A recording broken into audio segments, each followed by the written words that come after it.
श्रद्धा murder case. ये case भी आज उन केसों में शामिल हो गया है जिनकी पुलिस आज तक गुत्थी सुलझा रही है।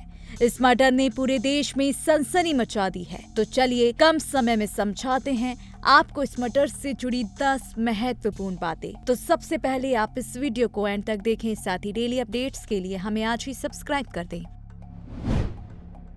नई जिंदगी की आस लेकर मुंबई से दिल्ली अपने दोस्त आफ्ताब पूनावाला के साथ पहुंची श्रद्धा वाकर को हर कदम में धोखे ही धोखे खाने को मिले। लिव इन में रहते हुए वह अक्सर आफ्ताब पर शादी करने का दबाव बनाया करती। 3 साल के लिव इन रिलेशन के बाद श्रद्धा अपना घर बसाना चाहती थी। शादी की बात लेकर अक्सर दोनों के बीच झगड़े और मारपीट तक हुए। रोज रोज मानसिक प्रताड़ना से तंग आकर श्रद्धा अक्सर आफ्ताब से अपना नाता तोड़ने की भी बात कहती। पुलिस सूत्रों की बात माने तो आफ्ताब के कई लड़कियों के साथ संबंध भी थे। आफ्ताब और श्रद्धा की दोस्ती बब्बल नाम के एक ऐप पर हुई थी। इसके बाद दोनों ने एक कॉल सेंटर में साथ में काम करना शुरू किया। कॉल सेंटर में काम करते हुए दोनों के बीच नजदीकियां भी बढ़ने लगी थी। परिवार तक जब दोनों की दोस्ती का राज खुला तो दोनों की दोस्ती पर परिवारजनों ने उंगलियां उठाई। परिवार वालों के बार बार टोकने से नाराज कपल ने मुंबई से दिल्ली की ओर रुख कर लिया था। दिल्ली में ही छतरपुर पहाड़ी में किराए के मकान पर दोनों लिव इन रिलेशन में रहने लगे थे। वसई पुलिस और दिल्ली पुलिस ने जब एक साथ पूछताछ की तो आफ्ताब बयान बदलने लगा। आफ्ताब ने वसई पुलिस को बताया कि उसने श्रद्धा की हत्या की है। शरीर के टुकड़ों को पहले काटकर फ्रीज में रखा और फिर जंगलों में फेंक दिया।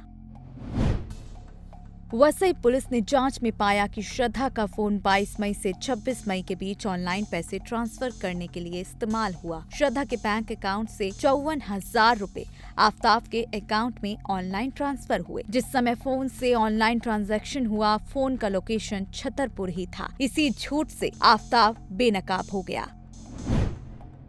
वसई पुलिस सूत्रों ने यह भी बताया कि श्रद्धा के पिता को अपनी बेटी की तलाश करने में खास दिलचस्पी नहीं थी। श्रद्धा के पिता ने दिल्ली जाकर अपनी बेटी को तलाश करने या पुलिस थाने में जाकर शिकायत दर्ज कराने की कोशिश नहीं की।